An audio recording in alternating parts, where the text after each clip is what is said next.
논의 반영해서 저희들이 진행하겠습니다. 접수하겠습니다. 다음은 외국어선 불법 조업 경제적 제재 강화 방안을 해양수산부 차관께서 보고해 주십시오. 네, 해양수산부 차관입니다. 외국어선 불법 조업 경제적 제재 강화 방안을 보고드리겠습니다. 먼저 검토 배경입니다. 지난 12월 23일 해수부 업무보고 시 외국어선 불법 조업에 대해서 최대 벌금액을 현행 3억 원에서 10억 원까지 상향하는 방안을 보고드렸습니다. 이에 대해 대통령님께서 과징금 제도를 도입을 하고 필요시 금액도 더 상향하는 등 경제제재 강화 방안에 대해서 검토를 지시하셨습니다. 이에 대해서 해수부와 해경은 현장 단속 인력을 포함한 TF를 구성해서 대안을 마련을 하였습니다. 먼저 과징금 도입에 대한 검토 결과입니다. 현행 제도는 불법 어선이 납포되면 검사가 담보금을 부과하고 담보금 납부 시 어선과 선원은 석방됩니다. 이후 재판을 거쳐서 벌금이 확정되면 보관하던 담보금이 벌금으로 대체되어 국고로 귀속됩니다. 이를 볼 때 담보금이 경제적 제재의 성격을 가진다고 볼 수 있습니다. 이러한 제도는 유엔 해양법 협약 73조의 규정과 이를 반영한 국내법인 경제수역어업주권법에 따른 것입니다. 다음 쪽입니다. 과징금 도입 시 과징 금액은 통상 불법 이득에 비례하여 산정하게 됩니다.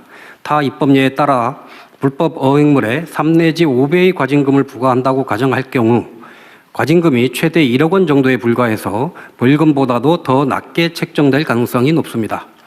또한 설사 과징금을 부과한다 하더라도 국내에 거소와 재산이 없는 외국인 선주가 납부할 가능성도 낮습니다. 과징금 미납 시에는 납포된 어선을 몰수하고 있고 어선 몰수는 외국인 선주에게 어느 정도의 경제적 제재로 작용하기는 합니다만 우리 정부 입장에서는 몰수 어선의 공매 대금이 소액에 불과하여 부당이득 환수 효과가 미미합니다. 따라서 외국 어선에 대한 과징금 부과보다는 현행 제도인 벌금과 담보금을 상향하는 것이 경제적 제재로서 더욱 효과적이라고 판단하였습니다. 이에 따른 경제적 제재 강화 방안으로 벌금액을 3억 원에서 15억 원으로 대폭 상향 조정하겠습니다. 다음 쪽입니다. 법무부와 협조하여 담보금 부과 기준도 벌금에 맞추어 상향 조정하겠습니다. 또한 현재 어선 톤급에 따라 차등 부과되던 담보금을 톤급에 관계없이 최고 금액을 부과하는 방안을 적극 검토하겠습니다. 예를 들어 죄질이 가장 나쁜 유형이라고 할 수 있는 무허가 조업 어선에 대해서는 15억 원의 담보금을 부과하는 것입니다. 이와 병행하여 중국 내 처벌도 강화하겠습니다. 중대 위반 어선은 담보금 납부 시에도 중국 해경에 인계하여 중국에서도 처벌받게 하겠습니다. 향후 추진 일정입니다. 최고 벌금액을 3억 원에서 10억 원으로 상향하는 법률 개정안이 이미 발의되어 있습니다. 국회 논의 과정에서 이를 15억 원으로 상향토록 추진하겠습니다. 또한 벌금 상향 시 담보금 부과액도 상향토록 법무부, 외교부 등 관계기관과 적극 협의해 나가도록 하겠습니다. 이상입니다.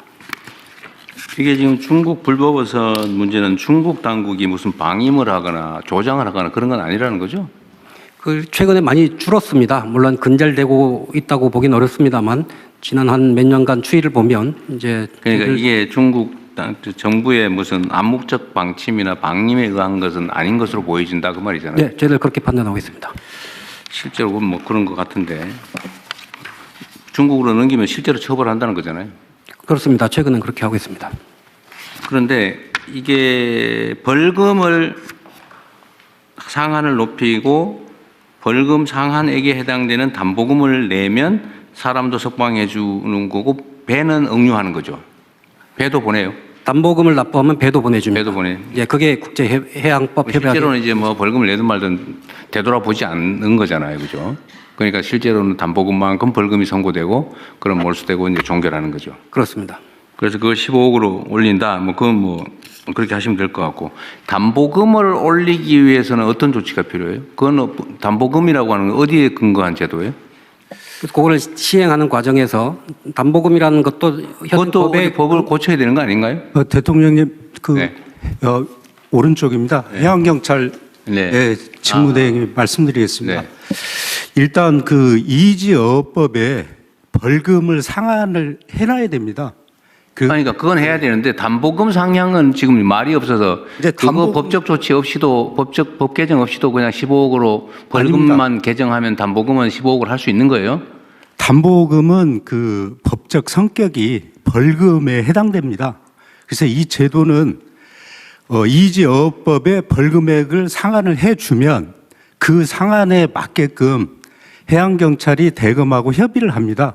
그래서 담보금 기준을 정해 놓습니다, 이게. 근데 담보금 기준을 정하는 근거가 법이냐, 뭐 규칙이냐, 내부 방침이냐. 이건 대검 내규로 돼 있는데요. 이 내규라는 거는 이제 대검하고 또 법원하고 이렇게 협의를 해서 그러니까 해경에서 담보금을 이제 벌금이 3억인데요. 담보금을 3억을 우리가 이렇게 검사에 지휘 건의를 하면 검사가 3억 원을 똑같이 이렇게 올려줍니다. 그래서 이제 이게 이제 정확히 말씀드리면 보증금 납입 조건부 석방제도입니다. 이 부분이. 그러니까 이해하겠는데. 예. 대통령님 제가 말씀드리겠습니다. 대검 내규입니다. 네. 그러니까 그거는 내규는 내규만 고치면 된다. 그렇습니다. 그럼 됐고. 그 과징금 제도를 병행 도입한 병과하는 거는 문제가 있는 거예요? 뭐 법리적으로 가능은 합니다만 저희들이 과징금을 제도로 도입을 하면 과징금을 산정하고 부과하고 현행 벌금 체계를 병행 추진하면 오히려 현장에서는 복잡해져요? 예, 혼선만 가중될 거라고 판단을 했습니다.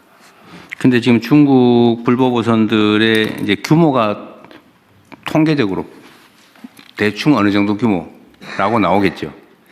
어선의 규모 말씀하시는 건가요? 지금 점점 대형화되겠죠. 어선들이 커져서 평균적으로 한 100톤급 정도 되고 큰 배는 150톤, 200톤까지 가는 배도 있다고 하고 있습니다. 일단은 15억 정도로 올리면은 그거 뺏기지 않기 위해서 안 올 것 같아요. 일단 지금 3억이기 때문에 이거를 5배 정도 올리면 상당한 제재 효과가 있을 것으로 저는 판단하고 있습니다. 전에 좀 한번 말씀드렸지만 어쨌든 거의 선단을 이루어서 오고 그중에 해경이 잡아봐야 한 척 또는 그대 두 척밖에 못 잡으니까 8척, 9척은 안전하게 영업을 하고 돌아갈 수 있으니까 잡힌 그 배의 이 보증금을 모아서 내주기로 하고 같이 떼지어 들어온다는 소문이 있더라고요. 뭐 지금 3억이면 그게 가능할지 모르겠는데 이거를 저희들이 10억, 15억으로 올리면 1억 5천씩 내야 되면 어려울 거다. 예, 그렇게 판단하고 있습니다. 일단 한번 해보시죠, 그러면. 과징금 얘기는. 그러니까 일단